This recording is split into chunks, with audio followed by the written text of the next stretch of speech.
Сегодня лесовосстановителям на подмогу пришла долгожданная солнечная погода. Благодаря ей работа спорилась быстро и весело. Госслужащие и сотрудники частных компаний в самых разных частях Грозного добровольно высадили 100 деревьев.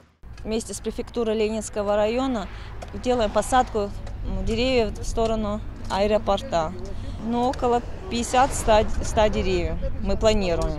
Настоящий мужчина в жизни обязан сделать 3 вещи: посадить дерево, построить дом и воспитать сына, гласит народная мудрость. Билалу 11 лет, он инвалид 1 группы. Мальчик совсем не видит, но желание приобщиться к общему делу помогло ему справиться с сегодняшней миссией.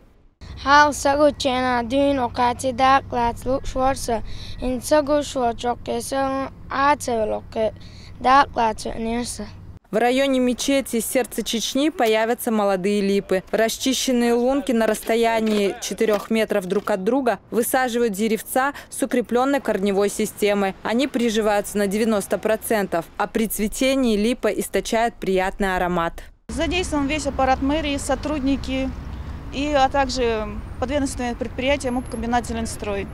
Масштабная экологическая акция в преддверии 70-летия Великой Победы завершилась. Этой весной в чеченской столице высажено 5000 деревьев. Теперь Грозный украсят клен, ясень, каштан, липа и вяз. Жибек Садуака, Степаев Муслим. Новости.